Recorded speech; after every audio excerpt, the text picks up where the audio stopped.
Welcome to All About Arsenal, and we're going to have a very lovely stream tonight. With me here is TG. What's up, Josh? Anthony, how's it going, man? You all good? I'm very good, bro. It's good to hear from you, man. How's the family and all? And how's True Gooner going?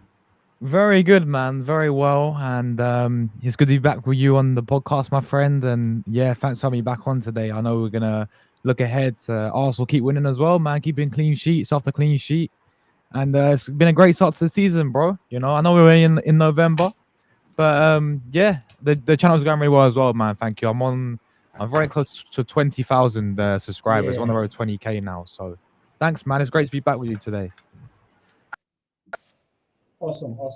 So today we're just going to go through our usual Fan Friday streams where we're going to answer a couple of questions about Arsenal and just get our own thoughts on it. Rory is going to join us as well. And to those in the chat, thanks for being part of us today. So without further ado, let's get into it, Josh. The first question here says, given Arsenal's summer recruitment, has our squad depth been a genuine worry, a genuine strength, or rather a worry? What's your thought on our depth this summer? Certainly a strength rather than a worry, 100%. It's definitely been a summer that I was very surprised about in terms of how well we recruited, I think. Going back to previous windows, I don't think we did enough at all in these transfer windows. And I think the main reason why we got good squad depth and why the window was such a success was because of Berta. You know, he came in and he did the business at the end of the day. You know, it came out the other day that he was the one who pushed for the Eze. I also thought the business was done after Gyökeres deal, but he pushed for Eze and he pushed for Nketiah as well. You know, two big signings right there, and that's all down to him at the end of the day. It's certainly a strength because you got to look into a squad like, even with the injuries that we've had already this season, we're still winning games, and the squad's still looking very strong, even with the injuries that we've had. You know, you think about Noni Madueke losing him, you think about Havertz, you think about Gabriel Jesus, you think about Odegaard, you think about Gabriel Martinelli, but we're still winning games, and that shows you how good the depth is. I mean, you look into each position now, and we have the depth, and we have backups. You know, we've got a decent backup keeper for Raya if needed in Kepa, and then you look at that back four. If you thought last year our defense was really good, we just added to it even more with two studs. You know, Christian Mosquera, what was it, £13 million deal, £12 million deal. That's actually the best deal as far as I'm concerned, man. That was such a bargain, man. Bargain, mate. Absolute bargain. And he's came in, he's looked an absolute beast. And he's only, what, 22, 23 years of age. He's still got a big future ahead of him, man. Yeah, he's still got a big future ahead of him. And then we brought in Nketiah as well, who's came in, you know, I know he got injured at the start, but watching him against Slavia, you know, he played very, very well, and he can play centre back, left back, and again, he's just a backup there. And then, you know, we obviously got Julian Timber and Ben White as two really solid right backs. The centre backs, Saliba and Gabriel. Obviously, Mosquera can play there, and Nketiah can play there. You know, the left back, even Arteta's been playing Ricardo Calafiori there this season. He's been playing very, very well. But we still have Miles Lewis-Skelly who can do a job there. You know, Nketiah can play that, as I mentioned. So that's the defense view. And then you look into the midfield. You know, we brought in a son like Norgard, who is, for me, it's like an El Neni type player. You know, he'll come in and he'll do a job when it's needed, really. And obviously Zubimendi's been a phenomenal addition to this team and into this midfield. And then obviously you look at the attack. Like, I've been crying out for a backup for Saka for years, and you know, we finally addressed that, signing Noni Madueke. I know he got injured, but he looked very promising when he first started the season.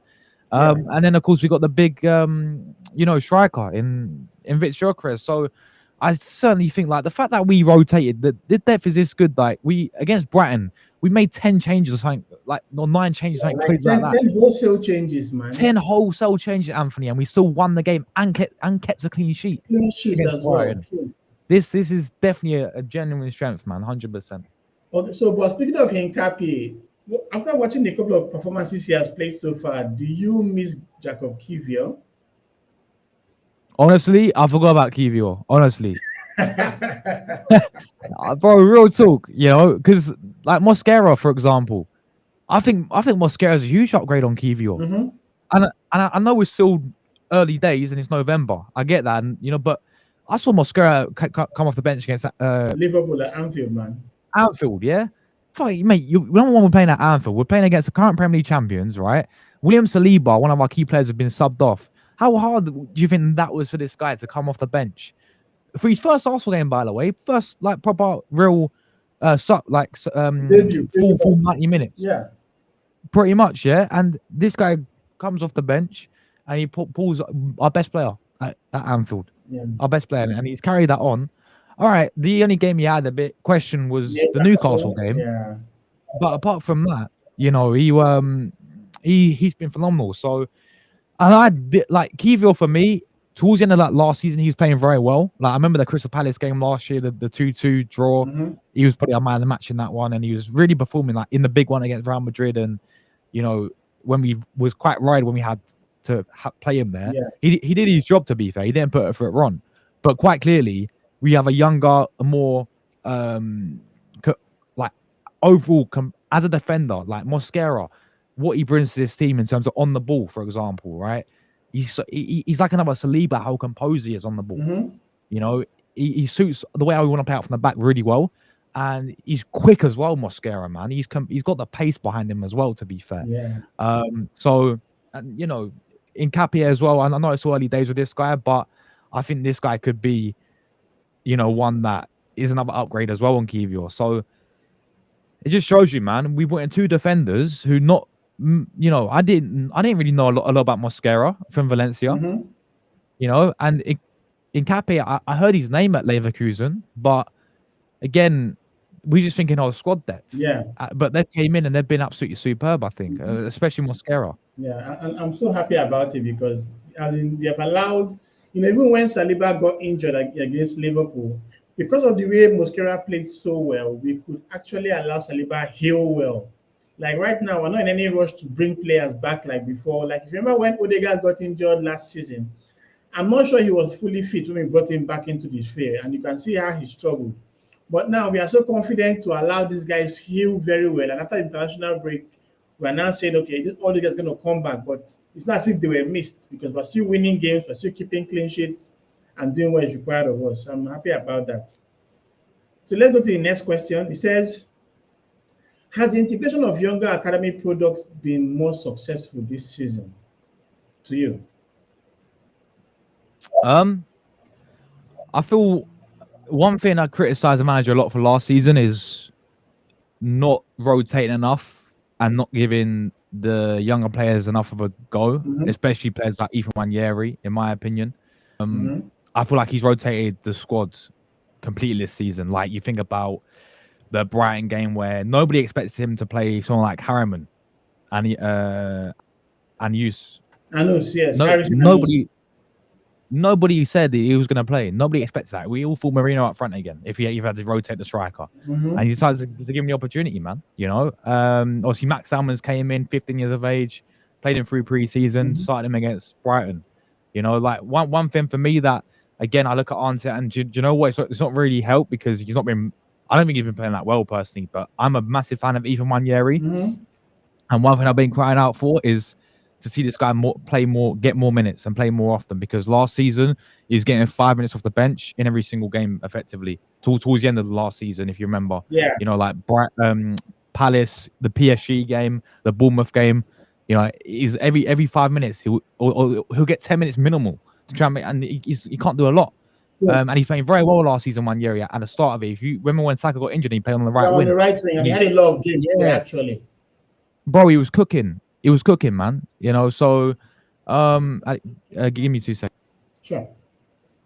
So yeah, just to go on what George just said, last season Nwaneri had some opportunities. I really felt that when Odegaard got injured in the international break with Norway, that was the right opportunity to allow Nwaneri play many games. But unfortunately, I think I didn't trust him that much up until when Saka got injured. And when you think of the fact that we had Raheem Sterling, who was a big disappointment for us last season, we had no choice but to, field Nwaneri. And I think he did very well. I think he almost got to double figures. He scored 9 goals last year. Yeah. So it was something that I'm really happy about. Another thing I'm thinking about is Lewis Kelly. I think because of the confidence we had in Lewis Kelly, we allowed Zinchenko and Tierney go. But do you think it was a good thing to allow Tierney go, especially with the way we are playing right now? Should we let Tierney go? Mm-hmm. You see the shirt behind me, Anthony. Number 3. That's my guy, bro. Yeah. I was such a big fan of Tierney, man. Honestly, I loved him as an overall left back, a complete left back. He had it all, man. They all Mhm. going forward, bro. I've never seen a guy at Arsenal in the recent years who can cross a football as well as Kieran Tierney, mate. Yeah, he put ball on the plate for some of our players, man. And he will Yeah. overlap. Like this guy I, defensively, he was I rock really solid. love He's the overlapping physical, runs. bro. He had the mentality as well, by the way.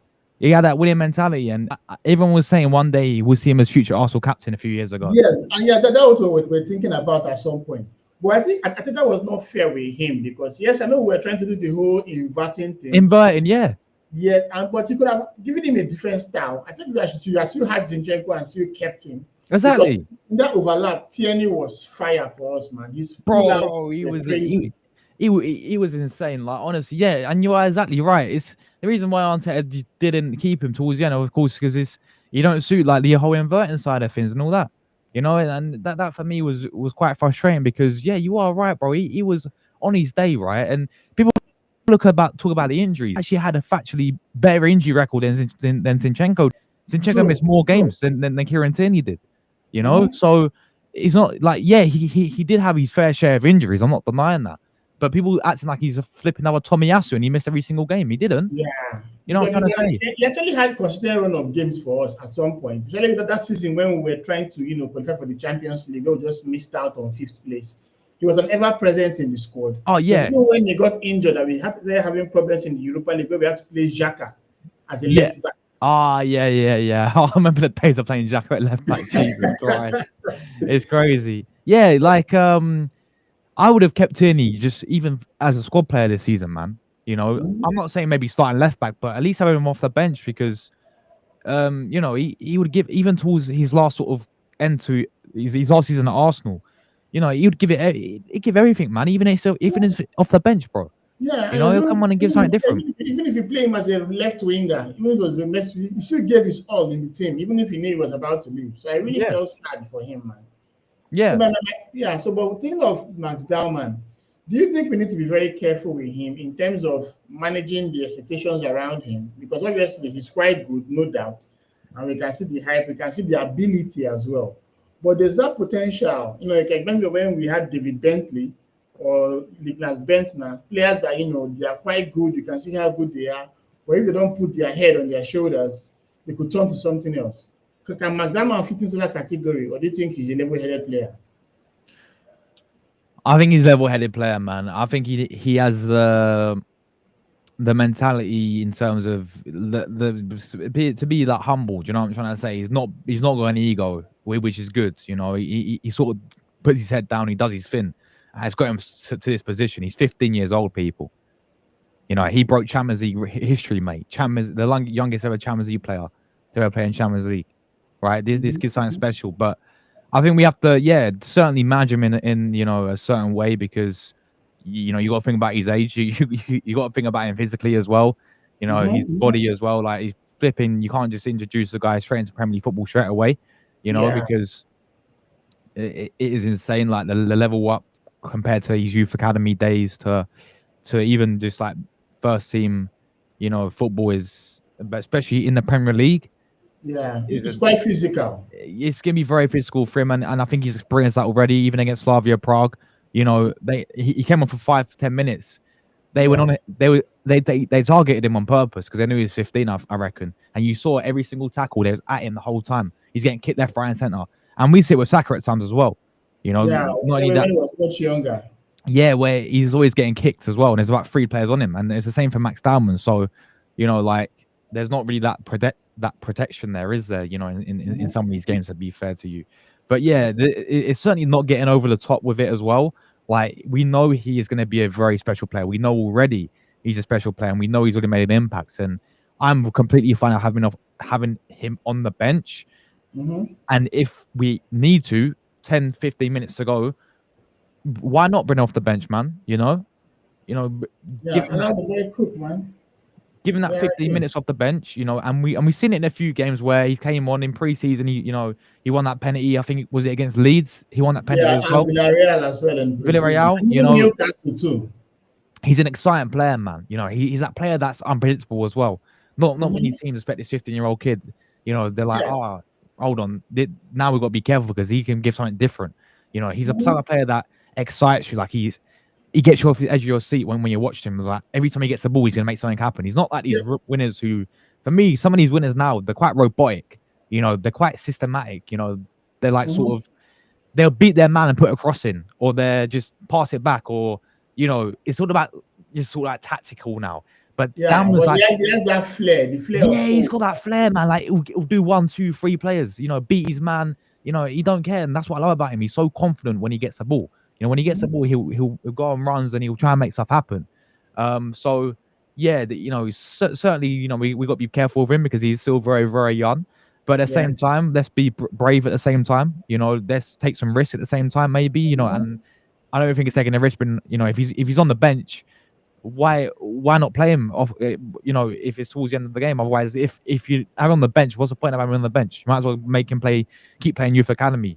So Yeah. I still think we Yeah. should give him some minutes. Yeah, Yeah, because if you think of the fact that we're a bit brave with one year last season, yeah, give him some minutes at this him being an 18-year-old, and you can see how he showed his talents and continue to play. And that's why this season is a bit disappointing because now we have a legitimate injury for Odegaard, but he still can't get into the team. But I can understand that Eze is ahead of him, but at least in the games he had managed to start, yes, he did well against Brighton, but the mm, Slavia Prague, I think I expected more from him. I wanted him to at least, give that extra edge, but he's a young lad and he's just 18, so there's too much time ahead of him.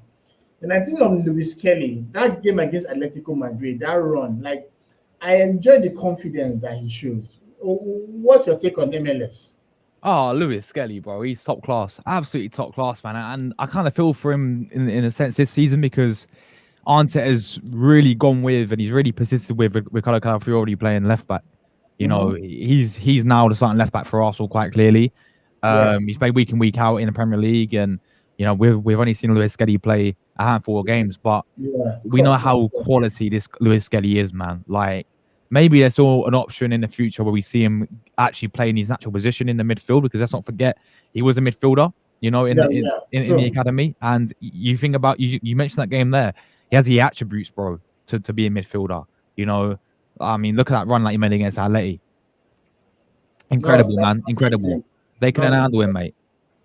They That's incredible. they couldn't handle him, and he's so again he's like 18 and he's so physical, man. I Yeah, remember he's so young, man. yeah, the games last season against Man City 5-1 at the Emirates, bro. Haaland had Oh nothing yeah. against him, bro. You know, and I think when he played, was it Real Madrid as well? I think it was Mm-hmm, Madrid mm-hmm, games mm-hmm. as well. Yeah, he stepped up. So I do love Skelly a lot, man. I think he's a player that he knows what Arsenal's all about. Growing up through the academy.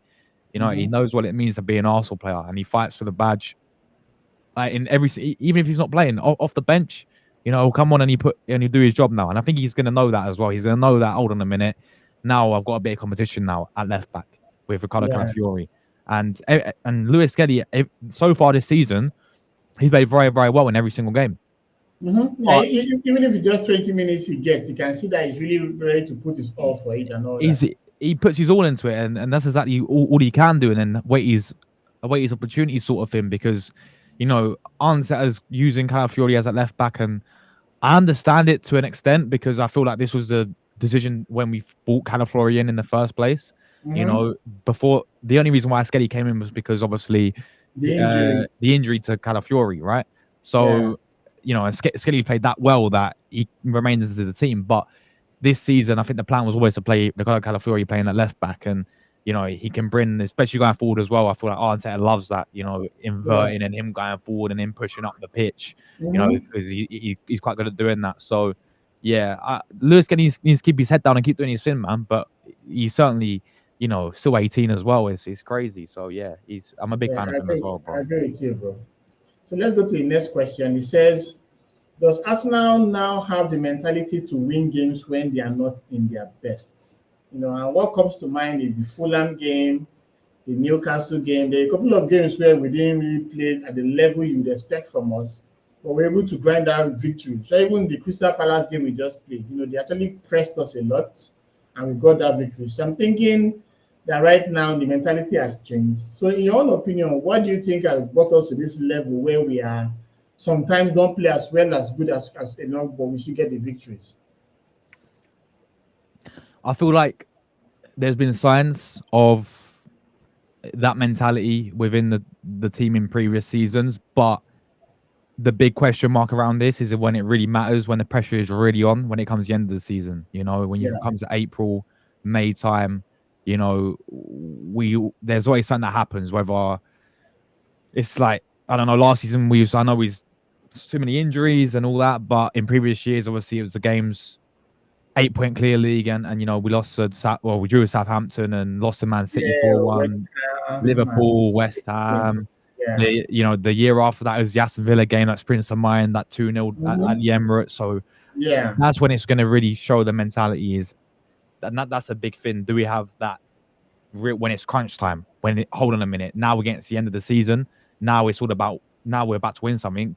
Will we have that over the line? And I think I'm very confident we will this season. There's definitely been that, as you rightly said, you point out the perfect example was Newcastle, winning that 1-2-1, especially by kind of goal down, especially when a Newcastle side who obviously we struggled to beat last season, Yeah, and the they year actually before. beat us 3 times in 4 games last They beat season. us 3 times in 4 games, exactly that, bro. And we got a goal down, and it's St. James's Park as well. And I'm sure I was not the only one thinking when they went the goal down. I was like, when we went the goal down, I was like, yeah, they went to go down. Then of course the VAR decision that was against yeah. us. I was like, this They ain't tend to have bad decisions in St. James Park, man. this ain't gonna be our day, bro. Once again at St. James's Park, that's exactly what I was thinking. But then the players, look what happened.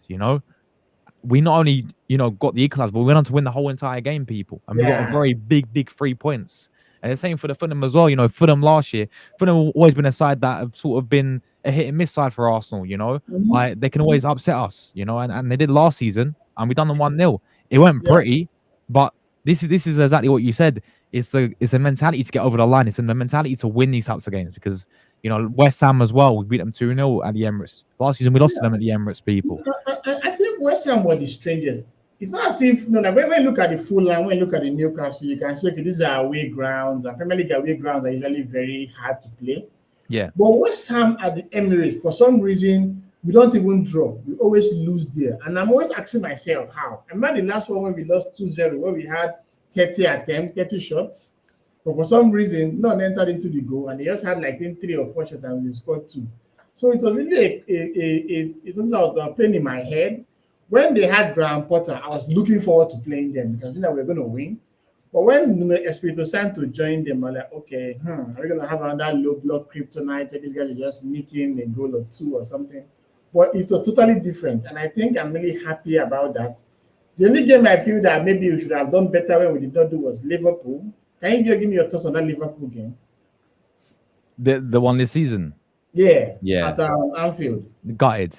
Looking back, I'm absolutely gutted. Yeah, because I tell you something now, they were there for the taking, bro. They was there for the taking. And if we actually went and was a bit more braver when we had the ball, and the only one who actually showed a bit of actually taking the game to them was Madueke. Yeah.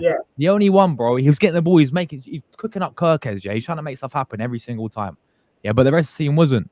And that's 2 of the games this season, even the Man City game at the Emirates, where we struggled, and it came down to Arteta. Like those for me are on Arteta. But of course, I'll give credit where credit's due because we should have actually done better in those games. Because what pisses me off about the Liverpool team was that they had played 4-2 with Bournemouth. They had played 3-2 with exactly. It was very clear that defense could have been got at. The defense was and leaky, the bro. Was after beating us, they now had that bad run of games where they lost. I'm like, wow, if all these teams were beating them like this, we should have also had the opportunity to do so. Yeah. These things happen, so you can't, you just have to learn and move forward from it. So the next one here says, which new signing has shown the most long-term potential beyond this season?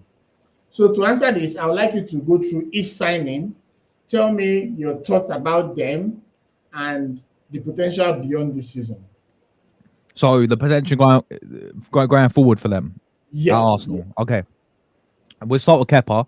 At first, I was thinking, and another Chelsea reject coming in. I'm trying to say like another one, but looking back on it, 5 million deal. 5 million deal for a backup goalkeeper, and we were very, very close to spending 30 million. Was it Garcia, the Barca? I think he's gone Barca now. Yeah. Is at Barcelona, right? We was about to sign him 30 million. So looking back on it, 5 million deal for Kepa ain't bad whatsoever, and he's actually played very well. He played against Brighton and Port Vale as well. I mean, Port Vale we had nothing to do, but Brighton was a game where it really impressed me because you remember Brighton in the first 20 minutes. On fire in that game because they really attacked us. Yeah, Brighton had that chance, two chances when they went 1-on-1, and he put them off because he came out and did his thing, and then he made some great saves in the game as well. So Kepa, I'm very surprised, but he's actually surprised me how good he's been so far. He's came in and done his job, so fair play to him. And I don't think he had a bad season at Bournemouth last year. When he was on loan there. Not too bad. Yeah, nine clean sheets at Bournemouth, and he's a cup goalkeeper basically. We know Ray's gonna be number one. And Ray deserves to be number one. He's insane. But to have that Kepa coming in for the FA Cup, if whoever we get, or against Palace, I think he'll play in the League Cup and all that. Like to have that, like I remember last year, we had Neto and he played one game against Girona. And, he was use his hand outside the box. And they've never seen since, man. I think even in some of the games where the league was done and all that, like. He still said, I'm playing Ray every single game. There was no confidence in Neto whatsoever, man. Nah, so yeah, Kepa, I think, I'm very happy even for the future, man, to keep 5 million deal. So far, so good from him. And then we go to the defense. Yeah, I mean, I spoke a bit about it earlier, Anthony. Capia and Mosquera. Capia and Mosquera. Let's go to midfield. Midfield, Zubi, yeah. Zubi, been very impressive with him. Now I was a big fan of Thomas Partey. I think we may have spoke about this last time, Anthony. About Partey as a player, of course, big fan of him, and I still think we saw in November, but Zubi so far is looking at upgrade already this season. It's some of the games that I've seen with him. So yeah, I feel like I don't know if you can hear so about the bloody fireworks going on in the background, man. mate, I thought Bonfire Night was the other night. What were they still going off for? 7th November, but anyway. They were going off at 3 a.m, bro. Trust me. 3 a.m. Yeah, where I was. Ridiculous. They can have their fun. At some point, it's going to be over. So yeah. I'll let them have their fun. But yeah, Zubi, like listen, for me, he's been phenomenal. And then we also signed Norgard, which I said it earlier. Anthony, he's just another El Neni for me. Okay, so Madueke and Gyökeres? Madueke surprised me a lot in that sort of another ex-Chelsea player coming in, and we was it 42 million we spent on him? Yeah, 48 million. Sorry, 48 million. I was thinking, really, out of all the winners, but he actually came in, and I know he's injured, but he had a very good start to the season for me. And yeah, obviously, Gyökeres as well. It's a shame again because he got injured because he's starting to get his rhythm, man. He played. The game against Burnley was really good, man. I thought he was our best player, man. And then he obviously gets injured in that first half against Burnley. He got a brace against Atleti. He's really starting to get sort of used to this team, and then he gets the injury, and we have to wait and see.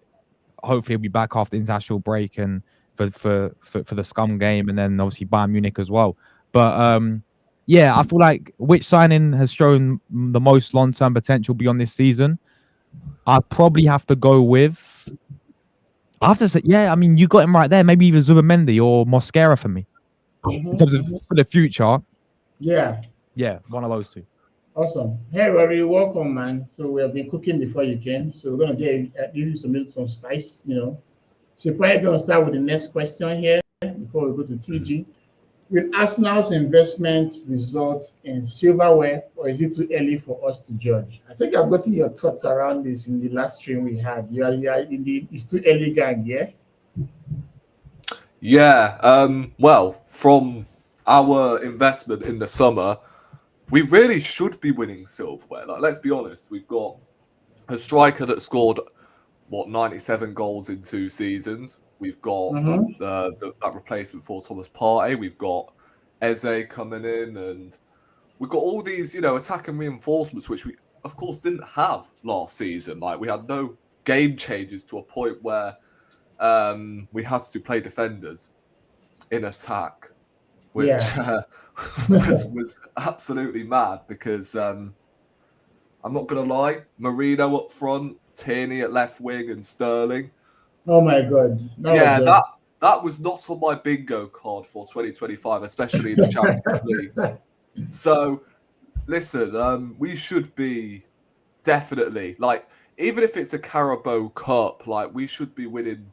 For me, I wouldn't say we're the favourites in all 4 competitions, but I would say at least 2 or 3 of the competitions we are favourites for. If you look at the Carabao Cup, I think we are the best team left in it. Yes, Man City are still there, but again, I think we are capable of winning that. You look at the FA Cup, I don't really see many standouts in there, and obviously you are playing teams from the lower leagues in the early stages. I know we have played, I think, Man United, Man City, and there was one more I've forgotten about. Man City, Man United, and then Liverpool. That was the other one. But still, like, you play like lower league teams in the early stages of the FA Cup, which can, give you a decent advantage. We really should be going far in this FA Cup. We should be going far. Well, we should be winning the Carabao Cup if it's anything. And then the way the Premier League is moving at the moment, like, we should be winning the league. And I've always had doubts of the manager, whether he can get us over the line. I think that's the only, like, stumbling block for me. Like, Arteta in the last 5 years for me, it's been a weird, like, roller coaster, because I remember around December time in lockdown when we were 15th, and then we lost to Burnley, and that's when I properly turned on him. And then, since then it's been horrible, to be honest. Like, bottom of the league, that was the point pretty much where I wanted him gone. Like, that was that was the one where we lost to Man City 5-0, right? City, Chelsea, and then we lost to, obviously, Brentford. And then I wanted him, obviously, sacked at the end of the season as well. And when we finished 5th and we bottled top 4. Then the following season, when we were playing best football in the league, I actually started to get behind him. And after we finished 2nd, and despite bottling the league, I decided, I'll tell you what, I'll give him a free pass on that one and see what he does the following season. The following season, we didn't really start off the season as expected, but the second half of the season is where we obviously, we're tearing everyone a new one, innit? So, we still finished 2nd, and we took it to the last day that time. And I was like, you know what? I'll see what he does last season, pretty much. Because, again, I think he deserved that chance after taking us to the last day, which he didn't the season before. So I was like, let's see what he does this season. And then we respond with Calafiori, Marino, Neto, and Sterling as a transfer window. Now, whether that's, down to Edu or Arteta, I'll let you guys make that judgment. But for me, both of them were as bad as each other in that transfer window.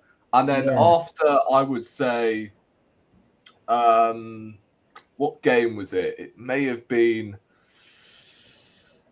I actually can't remember. It may have, was it Fulham 1-1? Or was it Everton 0-0. That was the time where the one at the Emirates where Odegaard had that big chance that he didn't score. I remember. Yeah, and that was the time where I turned on Arteta again, and I was like, yo, I don't see this guy getting over the line anytime soon, especially with these circumstances we've had to face. And then so far this season, it's fair to say he has learned from his mistakes. especially, you know, at the start of the season where he was playing three older midfielders and we were playing with the handbrake on. Lately, he has been, you know, taking the handbrake off, and we've been playing a lot more, I would say, forward thinking. And so far, like, if you look at the rest of the Premier League, as I said, like, we've got a great opportunity of winning this Premier League, and we really should be. So, yeah, like, to answer the question, the investment should be able to get over the line. But again, I still have my doubts over this manager and whether he can get over the line. If he does, then fair play. I'll come on here. I'll come onto my channel, whatever, and say, you know what? Fair enough. I'll happily shake your hand and say congratulations, you got us over the line.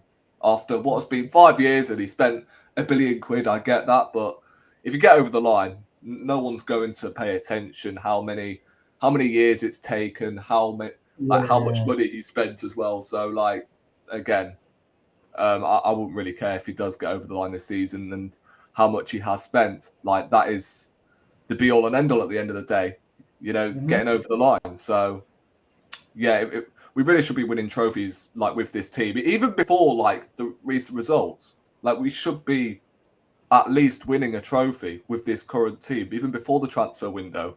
Because, again, that's down to Arteta's recruitment and whoever he wants to bring in to this into this team to bolster the squad. So, yeah, I think we should be winning, you know, major honours this season. Like, forget Carabao Cup, FA Cup, although I would take one of the two trophies. But, you know, we should be earning this success after what was a really good transfer window and a decent start to the season. If we don't, then of course repercussions have to take place. It's as simple as that. Awesome. So, Josh, what's your take on Man City's renaissance? You know, last season or 2 seasons ago, all it took was for them to overtake us when we lost to Aston Villa, and obviously they won every other game prior to winning this season when Phil Foden scored those goals against West Ham that broke our hearts. But last season they really struggled, lost 9 games unprecedentedly, and now they seem to be back, especially with the kind of form that Erling Haaland is showing. The guy is just like miles ahead of everyone right now. So with them being the main chasing part, do you think we will buckle under that pressure, or do you think we have what it takes to go over the line and finally win the Premier League this season? I mean, it's kind of what we were saying earlier a little bit with the mentalities for this team. You know, we've seen it in parts where we grind out the wins this season. You know, the Fulhams and the Newcastles. You know, so that's it, again. You know, we're still in November, man. So I look at Man City, and yeah, a lot of people will say they are relying on Haaland, which they obviously are. You know, like he's an absolute machine. They've, apart from the Villa defeat they had, I think they won 11 wins or something like that, or 11 games without unbeaten in a row. And then also Villa, now they bounced back obviously against Dortmund. And I can't remember, was it Bournemouth they beat as well, wasn't it? Before that, yeah. And then they obviously the big one on Sunday is you know, one at Etihad, isn't it? Man City Liverpool. Yes. So Yeah. that's going to be the big one there. I just need a draw from that game, man. I don't know how Liverpool wants to do it, man. It's be a draw, yeah. Because if we beat Sunderland, we're going to be on 28, and Man City is on 19, Liverpool is on 18. So if they can just draw, that's like 8 points. When Man City wins, it will be 6 points. Yeah, but it's like for me, like, I'm not writing off Man City. You know, I don't think you can write off Man City, to be honest with you. Like Liverpool, on the other hand, I think for me, in my opinion, I think the team competing with us will be Man City once again. And I don't think we have, you know, we're getting wins over the line this season. And we're keeping clean sheets off a clean sheet off a clean sheet. Yeah. But at the same time, it is Man City as well. Like, it's Pep Guardiola. You know, you got to think about it as well. Maybe like he's getting to the end maybe of his Man City time, you know. So, and I've seen a lot of people say maybe this could be the final season. I know they keep saying this every single season, it seems like, but it's getting to that point where he wants something to, you know, sort of end on a high with them. Yeah. And I think he enjoys rebuilding with the team because he has different generations of players. He has so many titles. Well, I believe that maybe if those 115 charges finally come up and they're indicted, he might potentially leave. That's my thought. If them charges come up, yeah, potentially, man. So again, it just goes back to what I said earlier with when is it going to really matter, man? Like when we actually get to the crunch time, when the pressure's really on, and you know where there's we're getting to the latter stages of the season, and do we have what it takes to get over the line? Because every single season, it seems like, as I said, we find the way to fall apart, and we find the way. Yeah, we come really close, but it's no good because we never get over the line, really. Yeah. But as I said, so far, when you look into this team's mentality and you look into this squad, and you look into some of sort of the results that we've had, there's some really good signs there. Yeah. Some really good signs. But again, it actually gives us a lot of confidence, especially with the games we've played. So yeah, definitely. And I'm really happy with the fact that our fixture run was one of the toughest. Man United away, Liverpool away, Man City, Newcastle, West Ham, Fulham. I was able to just get our W's all the way, man. So now that we're getting to a more kinder run, although we have games against Chelsea and Spurs coming soon, I just believe that we just have to take it one game at a time and see where that takes us. So let's go to the next one. Now, we'll start with you, Rory. If the season was to end right now, who would be your player of the year? Well, is this a prediction or who? No. I think just so okay. So this is okay. We're going to answer this in two ways.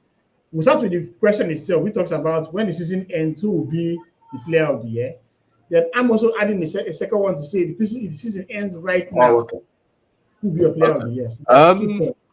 Cool. That's a difficult one. Who will be player of the season? Like when it comes to predicting. Like, not who my player of the season will be, but like if you're predicting who our player of the season will be come the end of the season, it'll probably be Jurriën Timber, the way things are rolling at the moment. There's no way that we can, once obviously the votes come in, there's no way our fan base can't vote Jurriën Timber after the season he's had so far. I mean, you could argue he should have won it last season, but yeah, I think it's got to be Jurriën Timber this time round. I just don't see how he's going to have a bad game this season. I don't see where a bad game's coming from, unless obviously he gets injured. That's one concern. Like he could have a setback, but again, like. The guy's managed to stay fit this whole time. So, I don't know. But again, I think it's got to be Timber this time. Yeah. It has to be. Fair enough. Right now. Although players could step up. The likes of Saka, we yet to see the best of him yet. Gyökeres could bag goals second half of the season when he eventually comes back from injury. Declan Rice is another shout. He'll probably be in the top 3 come the end of the season. Especially if we've won the league come May. Or to be fair, that I was thinking maybe Gabriel. I don't know. It's definitely between Timber and Gabriel, but I can't predict the two. Okay. It's actually quite difficult. Okay, Josh? Mine would have been Gabriel as well, Well, I was going to say Timber as well, but definitely between those two so far. Again, it's quite hard because we're November. And a lot could happen towards the end of the second half of the season. And, players could come and, step up. So, but yeah, man, like for me right now, Timber's been phenomenal. Gabriel, it's got to be, I mean, I know Callas had a good start to the season, but can he maintain it for the whole season at left back? True. Makes sense. Okay, so let's go to the next one, and we'll start with you, Josh.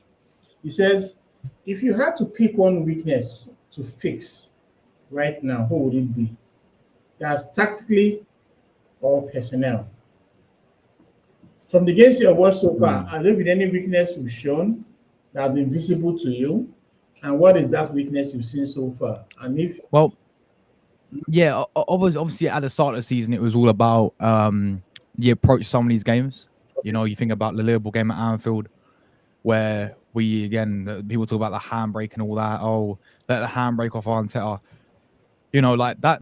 It's true. Like these types of games, the way we approached it, we set up to not win the game. Like we set up not to lose, basically. Yeah. And I think that was one thing that really, sort of, we look back on and feel, and we all looking back on Liverpool game and feeling gutted like we didn't get anything out of that one because they're there for the taking. You know, the same with the Man City game at the Emirates, for example. But I think over the recent sort of games, we've certainly, like, Arteta has definitely like learned from that sort of playing, that sort of style. And hopefully for the bigger games going forward, like you think about Atleti, for example, we've done them 4-0. You know, I'm hoping for the Bayern game it'd be very similar, where we actually go there to beat them. You know what I'm trying to say? So I think that was one of the weaknesses that we have addressed, and it looks like we have addressed in terms, tactically. Of course, the other thing for me would be maybe being, again, like it's quite hard because I think one of our weaknesses last season was low blocks. Yeah. Like when we come, every team come at the Emirates, like a kryptonite to us. They'll sit back and they'll flipping low block it, and a kryptonite, exactly. You know, we got 14 draws last season in Premier League.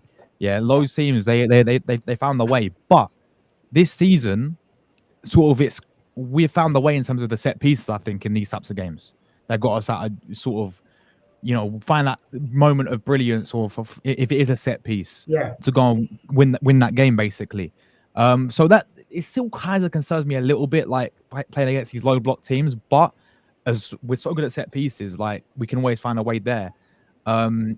But yeah, maybe in a few games, maybe be a bit more adventurous. Yeah. I mean, again, I said this, like the football ain't pretty whatsoever, right? But at the same time, if we win the Premier League playing like this, the time we're playing pretty football and we had nothing to show for it. We had nothing to show for it, yeah. So we play like this. We win 1-0 or flipping set piece every single week, yeah. We win the Premier League. No, we will not care. It'll be our first Premier League for 21 over 2 decades now. Yeah, I don't care how we win it, people. Just win it. So obviously, if we win nothing again, then that's a big problem, and we know what needs to happen there. But that, of course, we like to see we were known Wenger ball, the Arsenal way, and all that. Pretty, attractive football, right? And I know that sort of took a step opposite now, and I feel like Arteta wants to do this because in his first season, you go back to that first season when he was 8 points clear, the football was really good to watch. He was, ripping teams apart. But maybe it was it the Man City game where he got done by 4 goals? Yeah, after we had won with West Ham, Liverpool, and on that run, yeah, and then we was leaking a few goals, and then that Man City game happened. We completely got destroyed against them, didn't we? 4-1. Rob Holding and his pathetic defending, man. Yeah, we had Rob Holding, to be fair, but I think after that game and going into that second season as well, he was looking more defensively, and then he sort of carried that over, and we're starting to see this team be so compact defensively. Why we keep so many clean sheets. Maybe because of how we're sort of setting up, but at the same time, as I said, bro, if we go and win the league, and I'm not gonna care. So honestly, it's been good so far. There's not too many weaknesses to really talk about if we're being real with it. Awesome, Rory. Probably so far, right? If I had to nitpick, is probably getting more out of our attackers. That's something that we haven't necessarily done this season. It's been more or less players coming off the bench, making the impact, and who have impressed. This hasn't really... I mean, I'm not saying he's not scored goals, not really got going yet, has he, properly? But I've still got time for him, and we'll see whether he turns it around. Saka hasn't looked, at his best. I'm not saying, again, he's playing awful, but considering the level Saka has, set over the last 4 years, you expect Saka to, raise the bar a little bit more than he is already. You look at Eze, who has been quiet in a couple of games, I would say. Hasn't really involved and hasn't really adapted. So I think that's we do have to we do have to we do have to add to our game, because obviously, like, as much as scoring is fantastic, but at the end of the day, there are going to be games where teams are going to eradicate that, it's fair to say. And again, like, I'm not saying I have a problem with the set pieces. It's just we need to find other ways of scoring first, instead of, relying on the odd set piece, if you get what I mean. So by solving that, I would say, is just to get more out of Gyökeres. Like, I know training is pretty irrelevant. Irrelevant, but like it's irrelevant in terms of player performances. I think in training we just have to get into this mindset of every time, right? Whether that's Eze, Saka, Declan Rice, Zubimendi, whoever, right? They need to look up and hopefully see Gyökeres making a run, right? Like whether he's making a run or not, just have that mindset of just launching the ball to him, not with his back to goal, but whenever he's making that run, make sure we are getting that ball to Gyökeres, because you're then playing to his strengths. Pretty much what Sporting did last season. Hence, he scored that amount of I agree with you, because goals at the moment. We've got players in this team. They really worked hard like for him. Saka, All the players wanted to fit Gyökeres. They all just wanted to play just for him. Just like what Man City is doing with Haaland right now. But sometimes I ask, I think we see how those individuals who want to probably score themselves, like Saka, you might have a chance to pass to Gyökeres, but he'd rather just shoot. Martinelli never looks up to save his life. But I think Trossard is someone that tends to find an assist when the opportunity presents itself. And of course, Odegaard. Occasionally, like there are times where he is quite selfish. Like last season, I did not enjoy watching him whatsoever, because again, like as I said, he was very selfish. This season, he's picked up a couple of assists to him. To be fair to him, so fair play. But yeah, I think the only one I could say who has the ability of, I don't know, being less selfish is Eze right now. And you could say Odegaard, who isn't fully fit. And right now you could say Trossard, because he's got a couple of assists. But obviously last season, over the course of last year, he was quite selfish, if you ask me. But I think that would be the weakness for me. Just the fact we've not really got the best out of many of our attacking players so far this season. Like we need all of our attackers to be chipping in with goals, and I'm not saying they haven't. Like I'm glad we're seeing Gyökeres top scorer. You got Saka, who's chipped in with a couple in all competitions, but we just need to see a little bit more from these players in the league, because you look at Eze, you look at Saka. These lot are, I would say, our big game players right now. Yeah. So we need them to step up in these sort of games where it's tight. Pause, but they need to step up in them sort of games where our backs are against the wall and these teams are coming to defend. So for me, I think you get the best out of our attacking players. That's the only solution, I would say. But I was really happy with the goal that Eze scored against Crystal Palace. In that kind of game, that was the only kind of goal that we could actually score, because Palace was very organized. We could not break them down whatsoever. Yeah, I agree. Mm-hmm. Okay, so let me just stick with you, Rory, before I move to Josh on this one. Which of our younger players or French players deserve more first team minutes this season? And what's your reason for that? Ooh. Well, I think it's got to be Ethan, funnily enough, because I would say so far this season, the minutes he's played, he's done well. Like, he played obviously against Forest. Well, he came on against both Forest and Leeds. He started in both of the Carabao Cup games and he started in the Champions League. I reckon in the last 2 games he has actually played, Ethan.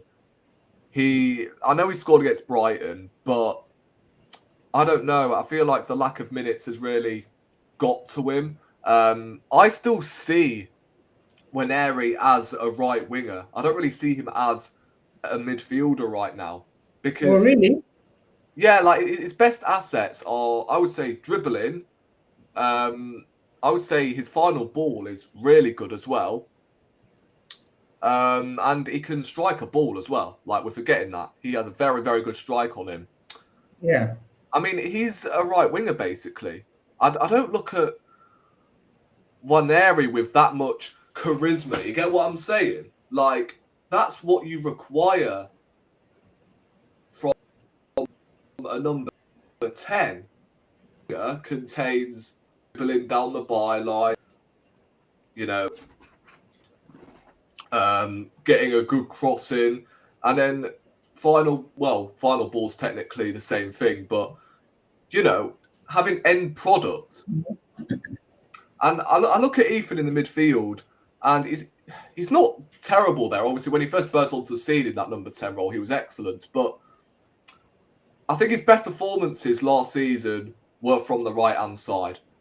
And I think we should be playing him more. But at the moment, it seems like Arteta values him as the number 10. And he actually prefers Martinelli on the right-hand side, which hasn't really worked, let's be honest about it. So I think we should be giving Waneri more minutes on that right-hand side. Although Madueke's there, isn't he now? So I'm not too sure. However, I think the time where Gabriel Jesus, bloody hell, Madueke was out injured, I think we should have probably given Waneri a chance on that right-hand side in games like Olympiacos, for instance, where Martinelli started on the right-hand side. I know he scored, but still, I think we should have given Waneri minutes on that right-hand side. I mean, I was even thinking giving him a chance on the left-hand side, to be honest, because he's left-footed. So, I don't know. That might be something to take into consideration. But it's Ethan, for sure. Like, he does need more minutes. And I think if he doesn't, then I'm not going to lie. I can see him going out on loan. I'm not going to say he's going to get sold, but I can see him going out on loan in a season or two. Because, the guy just isn't really getting enough minutes. He's not even coming off the bench in his Premier League games. It seems like he is favoured more in the Carabao Cup, the lower cup matches, Champions League games. Yeah, I agree with you. Premier League games. I don't know why he's not favoured as much. I really don't, because he could be, for me, a difference maker against these low blocks. That's another one. Who, with ball to feet, he's incredible, and I still rate him. I really do. But again, I think to see the best of Ethan, we need to see a lot more from him. Not just the fact we need to see more minutes, but we need to see a lot more from him if he wants to take that number 10 spot. Because at the moment, you look at the current number 10s we've got Eze, we've got Odegaard, we've got obviously Ethan, I'm pretty sure Havertz. Yeah, Havertz in there as well. I'm trying to think of who else. Dalman can play there. So don't see this guy have more minutes, and to a certain degree he doesn't kick on. Then I don't know. He may get the Smith Rowe treatment. I'm not really sure, because like Dalman, the way he's performing, it's difficult for him at the moment. But again, I've no doubt that if he does get more minutes and he gets back into the flow, he will be absolutely fine, because he is a ball. So well, that makes a lot of sense. I agree with you on one area, to be honest, because he has had a couple of opportunities that he needs to, build up his game. So, Josh, what do you think? Are you concurring with us, or do you have a different opinion? No, it's got to be Ethan, man. It's got to be Ethan. You know, like this guy balling out last season. Yeah, I actually agree. Right win, you know, like maybe that is because look at last season. Was it the game? Forest, I think, when we done them through, was it 3-0 the Emirates? Yeah, Forest. Forest last season he came. I think he was off the bench or you can't remember if he started. Whatever, he scored. PSV, the Champions League. Yeah, I think was it 7-1? He pulled out. Man City off the bench, he scored. I think he started. PSV. Yeah, PSV, the 7-1 game, wasn't it? He came on. Well, no, he started it, and he in that one. Yeah, he started. Right. Balled out. Leicester. So, yeah, Leicester. Yeah, Leicester too. Ipswich, I think was the 4-0. I think he scored in that one as well. And that, but he came on. I think Girona he started as well. Girona was the other one. Yeah, Girona was the other one, to be fair. Right. Where on the right. But yeah, bro, he just like when we said this earlier, Anthony, as well. Like, bro, he was getting 5 minutes towards the end of last season. Yeah, in these games against Palace and Bournemouth, and when we needed something against PSG, you give him 5 minutes. What is this kid meant to do in 5 minutes, 10 minutes? And even this season, even in the Premier League this season, man, he barely gets any minutes. You know, and I don't think he got his goal against Brighton, but I thought in the first half he was quite poor. And even Slavia, you know, he wasn't at his best. But is that because he's trying to get back into his team, man?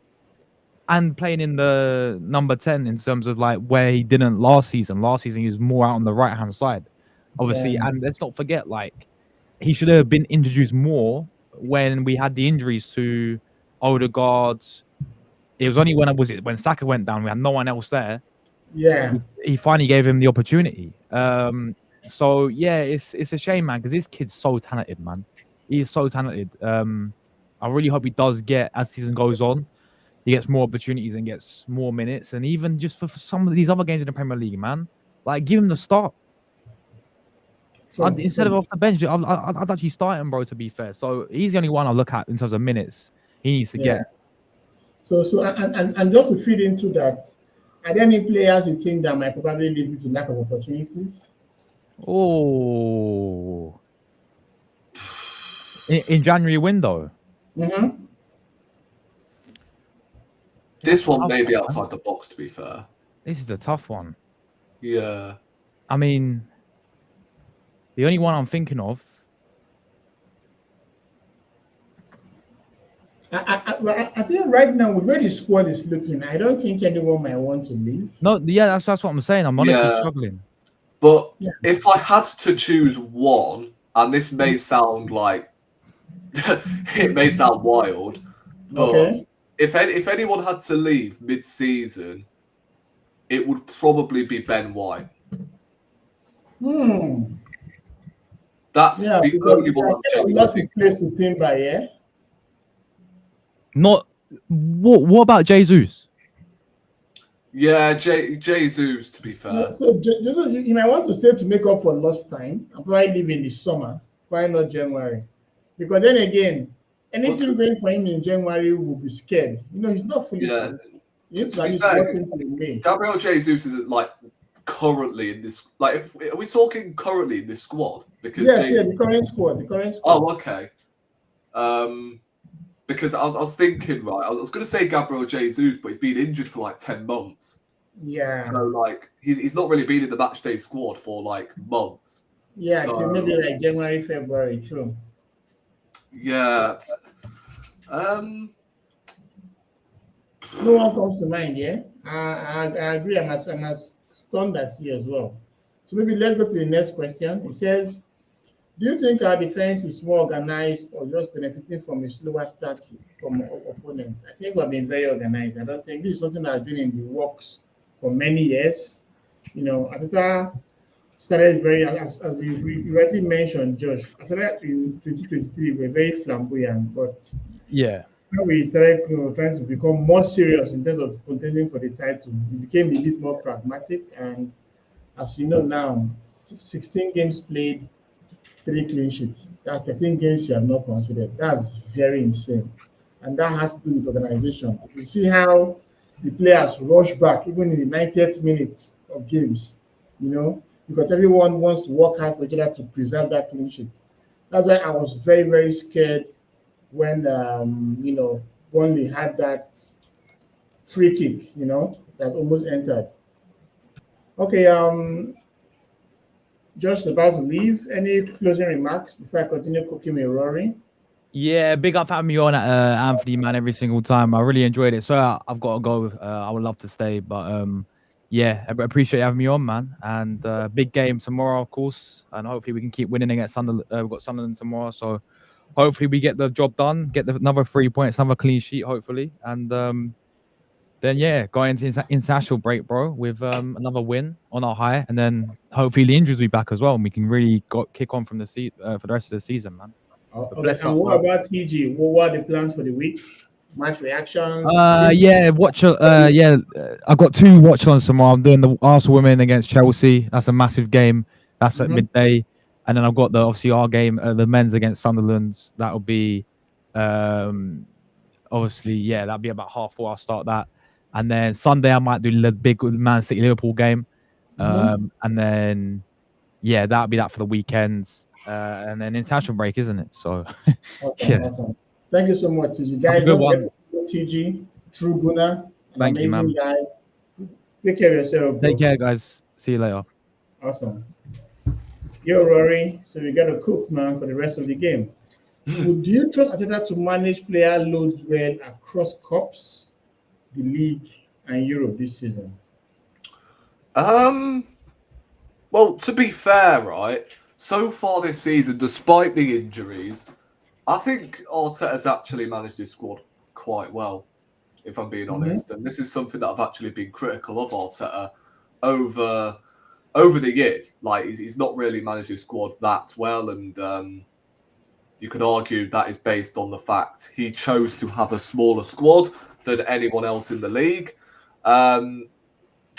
But now I feel like he's got a load of options. He's got pretty much the room to experiment in a couple of positions that we're seeing a lot more youngsters being involved as well. The likes of Andre Arnaud. You've got Max Dowman getting involved. I mean, I didn't expect him to get these amount of minutes. I'm not going to lie. I thought we were going to see him just in the Carabao Cup, but I've seen him in the Champions League. I've seen him in the Carabao. We'll probably end up seeing him in the FA Cup if we get an easy draw in the first round. So I think he's actually done okay when it comes to squad rotation. I'm seeing whenever players are having slight knocks, he's just hooking them straight away because he's like, no, we can't risk any more injuries on players. Unlike last season, that should be playing.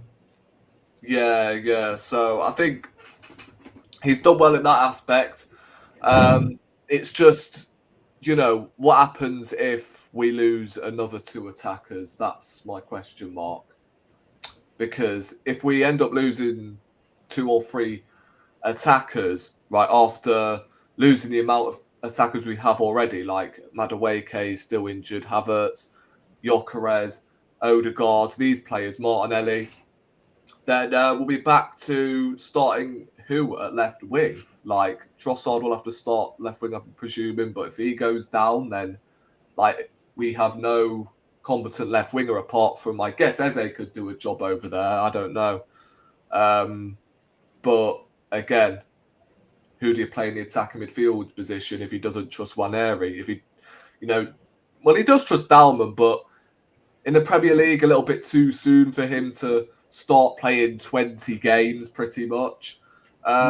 So that's the concern. But I think obviously there are certain players that he's going to have to rotate. I'm speaking on Saka in particular. Like, he's someone that he hasn't really managed too well since he came back from his hamstring injury, if I'm being honest, from March time. I'm not saying he shouldn't have come back into the team. I think personally I would have benched him in the Premier League games and started him in the Champions League, which was the right decision. But he ended up starting. He ended up actually getting brought on against teams like Palace. He started against Bournemouth as well, which was just pointless. Like, there was no need to throw Saka back into the deep end. And So far this season, he's already picked up an injury, which took him out for like 4 weeks. So that's a position where he's not really managed too well. But apart from that, I think, Gabriel, I was expecting him to have a few setbacks, if I'm being honest, but he's actually managed to stay fit. But I think now having the ability to rotate the back four has really helped him, because we're not getting injuries to the likes of Saliba. He can finally rest in these games. You've got Gabriel as well with the signing of Hincapié, Calafiori. He's not really getting injured too much, really. I think he started every Premier League game, if I'm not mistaken, which is mental considering the injury record. Yeah, and then you've got obviously Lewis Skelly at left back, and then if Timber ends up breaking down, then you've got Ben White to cover. So I think he's managed to score quite well so far this season, and there is hope that he can maintain this throughout the whole season.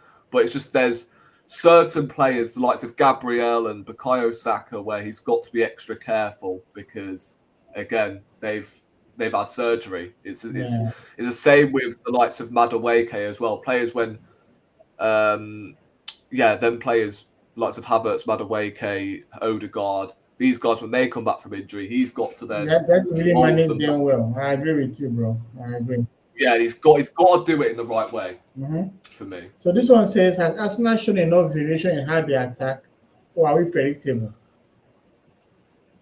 As I said earlier, I think we do need to see a little bit more from our attacking players.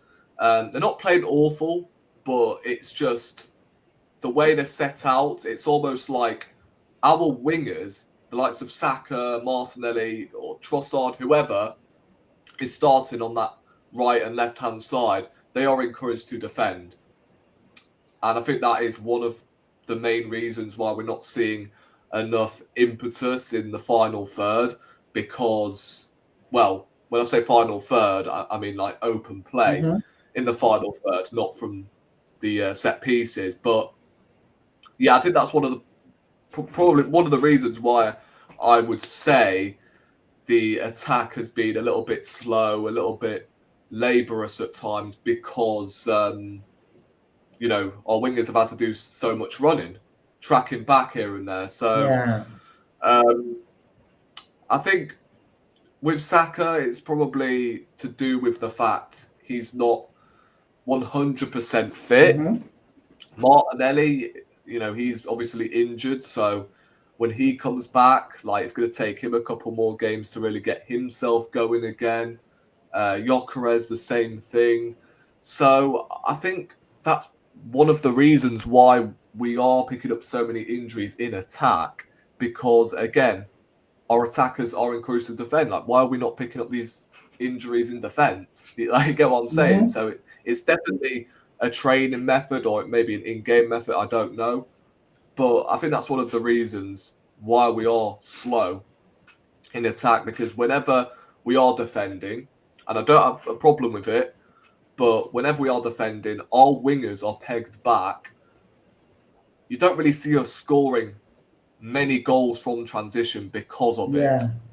And I think that is one of the problems that we'll have to solve. We need to push them wingers a little bit further up the pitch. Or if it's anything, don't make them hug the touchline. Because especially with that, they don't have enough pace to recover back during transitions. Yeah, so I think what it is, bro, I think you've got to either push them high up the pitch or just occupy them through the centre. That's pretty much what I've been asking for. You can't really say that we haven't done it before, because we have. In the 22-23 season, we were seeing attackers exchanging left, right, and centre. No attackers dropping back, apart from Gabriel Jesus that season. We didn't see Saka and Martinelli dropping back, helping to defend, which, again, I don't have a problem with it, every now and then, but you need to have your attackers in attack. You get what I'm saying? So I think that's probably one of the reasons why we are quite slow at times in attack, because our wingers are just, again, forced to defend, and we're having to change the selection because, again, players are picking up injuries in attack, and it's just it's a shame, really. But again, like, we need to solve it. I'm no manager. I don't have any coaching badges. I'll be shit as a manager. But if I could ask for one thing, was if I could ask for one thing, push the wingers up slightly and actually allow them to express themselves. And I get there's not a whole lot of space because every team bloody sits 10 men behind the ball, but still, like, if you push them high up the pitch, I don't know, it could benefit us. But what do I know? Yeah, I agree, man. So this is a very interesting question. Is Norgard more of a luxury backup, or is he a useful rotational option this season? You brought this question up because of me, haven't you? Sorry, bro. There's no way you just come up with that by yourself. Oh my god. Yeah, like if you've not seen my thoughts on Norgard, he's probably one of the few that I don't really rate in this squad. I mean, to be fair, I think on Josh's podcast I was very, very harsh on him, which I do regret slightly. I mean, I said that he's not really an upgrade at the moment on Sambi Lokonga, let alone Jorginho, which, yeah, I don't mean that in terms of like quality and the fact he's rubbish or anything. It's just in terms of the fact he slows the play down and he loses the ball a lot and he doesn't really have the urge to go forward. Like, he does remind me a little bit of Sambi Lokonga and El Neni to an extent, but at least El Neni had something in his locker. He would work hard. I'm not saying Norgard doesn't, but El Neni wasn't slow. He was slow on the ball, but he wasn't slow. And he had one hell of a strike in his locker, to be fair to him. So when I look at Norgard, he's, for me, I do agree, he is probably an El Neni replacement. But at the same time, like, I don't even rate El Neni that highly. But what I'm saying is, I think El Neni offered a lot more than Norgard has so far, and he is playing like a 31-year-old. If I'm being totally honest with you, bro. Yeah, I agree. You can't really change that. But this ain't me saying he's not a good rotational player, by the way. But it's just like, I worry if he is relied on, playing in a semi-final of the Champions League, like a huge game. If Subomendi gets suspended or he's injured, then we're looking at, Norgard, who isn't really the prettiest footballer, is he? No. Like, so I don't know. I'm still unsure about Norgard, sorry. But again, it's early days. Like, I will give him time, but again, he's 31. So how much time does he really have? Like, he's Premier League proven as well. I mean, I guess it's a difference between, Brentford, where the expectations are minimal, and then you come into Arsenal Football Club. Yeah, the kind of ambition that we actually have. Yeah, I agree with you on that. But yeah, he looks very scared at the moment, very petrified. And he doesn't have the agility to catch up, especially when, we tend to, want to transition in games. Well, at least so far, at least he has the protection of someone like Declan Rice, who could actually help him when things get really tough. So this is a very interesting one. He says, do we need another forward like a backup striker in January, considering your career's early form? I think we do, actually. I don't actually know why I made that so tough to answer, really, because I think we actually do. You look at the current strikers we've got. Well, strikers. Kai Havertz isn't a striker, and obviously he's had 2 surgeries, I believe, in the space of a year. So, listen, the guy was useless before his surgery, so there's no guarantee that he's going to be any good after he's had 2 blooming surgeries. That's for sure. You look at Jesus, who I look at more as a right winger or a left winger than a striker. And then you've got, I think that's it, Havertz, Gyökeres and Gabriel Jesus. We've got obviously Andre Arnaus, who is probably the only striker we have, the only competent striker we have to step in for Gyökeres, but he's like 16 years old. So he's not ready yet. So I think we do need a new, not a backup striker, but someone to compete with Gyökeres. Or, I mean, if Gyökeres doesn't end up working out, then with Andrea Berta, I have confidence that we can throw an 80, 90 million bid for Alvarez anyway. Well, I would love Alvarez in the side. That guy is quite good, man. Yeah, I think he'll be perfect for what Arteta is looking for as well.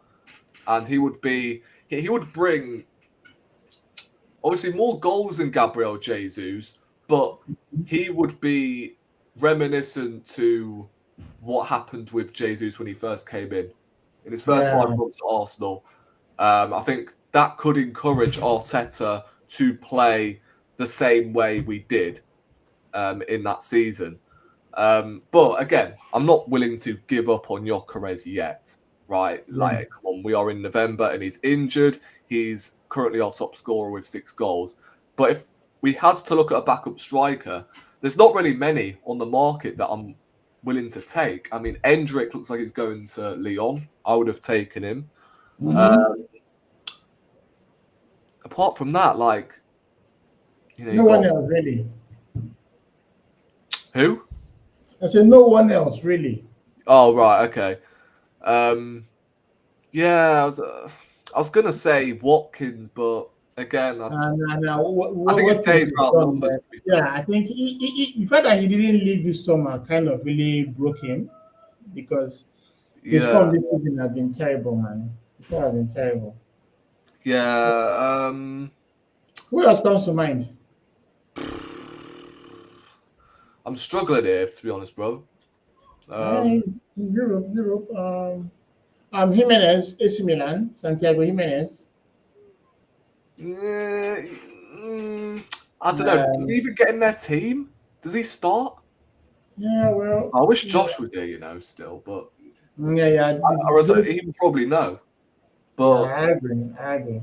Yeah, I actually don't know whether he's looking within the Premier League, I don't think there's anyone that can be a good switch right now. Yeah, there's no one I can think. Evan Nielsen. Nah. I'm trying to think now. Tottenham, no. Chelsea, no. Yeah. I'm thinking of the big 6. I don't know why they're not going to sell to us, but yeah, certainly. Thinking, I was going to say Mateta at Crystal Palace, but he's going to want to start. Yeah. I don't think he'll be rotation. Evan Nielsen or maybe Strand Larsen, but Strand Larsen's not a bad shout, to be fair. And although I don't remember him scoring a goal, to be honest with you. Yeah. I think it's you've never seen him score a goal. Yeah, bro, have you seen him score a goal before? Nah. Only doing highlights, though. No honesty. Yeah, I don't think I've ever seen that guy score a goal live. I'm not even taking a piss. I don't think I have seen that guy score a goal live. Most of his goals have been from 3 p.m. blackouts, but it's difficult, It's quite difficult, actually. But then again, I think of the fact that Gyökeres, Havertz, and Jesus, they give us different dynamics in attack. Yeah, who do West Ham? I think a 4th person would be. I think it would be one too many. Who do West Ham have? Oh yeah, bloody Fulkrug. Fulkrug. Yeah, but he's always injured. Yeah, he's always injured, and he looks like he drinks paint. So no. So I think we in the Premier League might just be Evan Nielsen. That seems like a good shout. Yeah, that's not too bad, I guess. But he wouldn't necessarily challenge Gyökeres to a starting spot. No. Who's no, Bayern's backup striker? Kane. Oh, Nicholas Jackson. Jackson. No. I forgot. Inter Milan. Okay, Lautaro Martinez at Inter. Does he start as a lone striker, or do they still play two up No. front? He played in a two, either with Thuram or Esposito. Thuram's a decent shout, you know. Yeah. Thuram won't be bad. Thuram won't be bad at all. I would have taken Hendrick, you know. I really would have. Okay, so the final question: is the squad built for more stability or for a title push? Well, you know what they all say, right? As the saying goes, defenses win your titles, attacks win your games. So, I think, to be honest, if you are stable, then you're not going to lose football matches, are you? To the point where you could pick up enough points due to the amount of dead teams we've got in this league currently. Yeah. To then push on for a league title. But then again, to an extent, right, if you look at last season, it felt like we were playing based on just stability. Don't just don't lose. Yeah. And that's why we picked up 13 draws. Was it 13 or was it 14? I can't remember. Just 14 draws.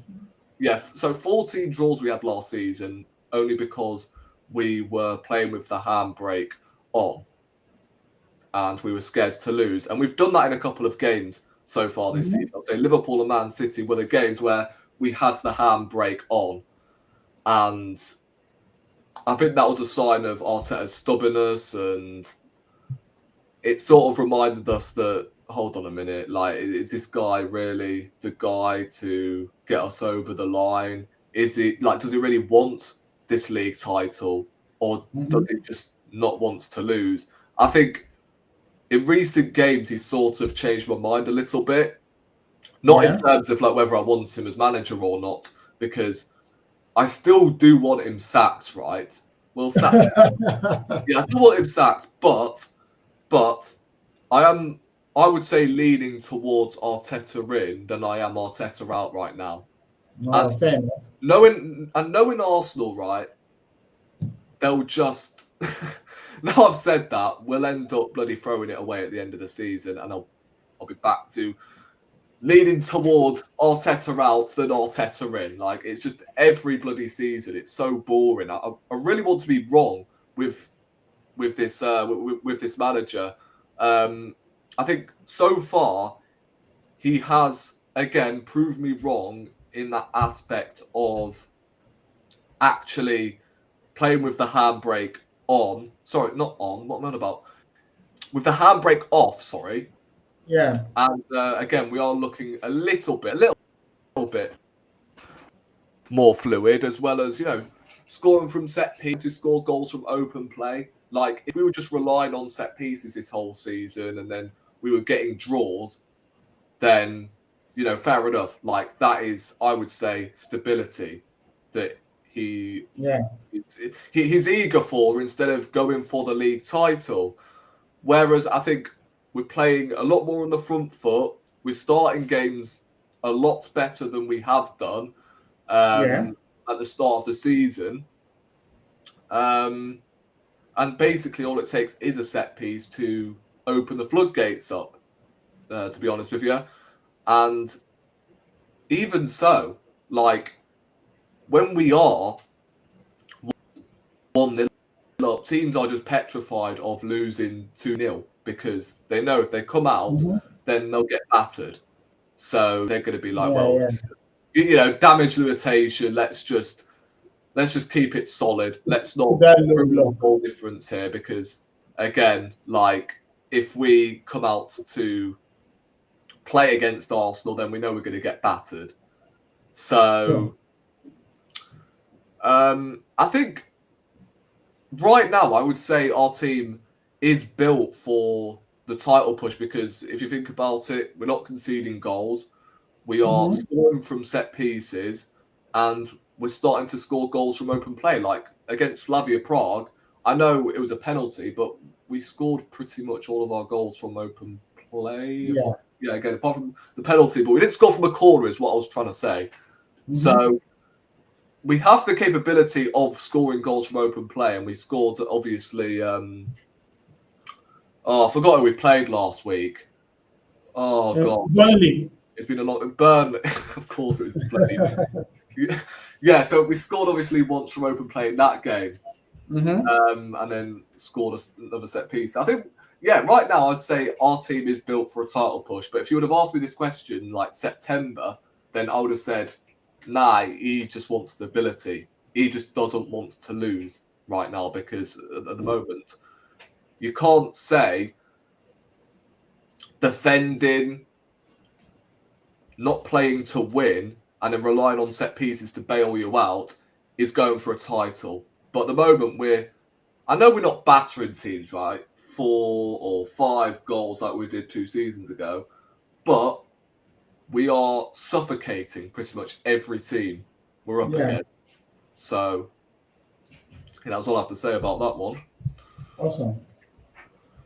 Okay, so Rory, it's been cool as always having you on the channel. Yeah, I appreciate it, my bro. Thanks for making our time.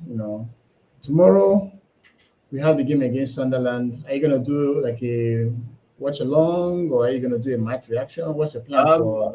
I think I'll probably do a match reaction, but I might be out. I don't really do watch alongs because every time I do watch alongs, I lag out. Like I did one for the little. Wow, really? Yeah, and then my Wi-Fi just crashes every time. Oh, okay. So I end up just deleting it anyway. So I just do match reactions at the moment. And I obviously go on Josh's channel for the Champions League watch-alongs. You know what I'm saying? Yeah. I see you on that as well. Yeah. So that's pretty much it, really. I'll probably do a match reaction to the Sunderland game, and then maybe another video here and there. So that's about it, really. Great. So guys, don't forget to follow Rory on Red RD. His details are on today's stream. Thanks for being in the channel tonight, and of course, don't forget to like and subscribe to all about Arsenal. Yeah, I appreciate it, bro. Do have a great weekend, bro. And obviously, when we win the game against Sunderland, we're gonna just have a lot of fun watching Man City and Liverpool. Yeah. That kind of vibe where you just get your beer, relaxed, chilling, and just wait for the draw. They will bait us into a draw this weekend. I can bet you, bro. All right, bro. Take care of yourself, man. I'll see you in the next stream. Bye, man. Big up, bro. Big ups.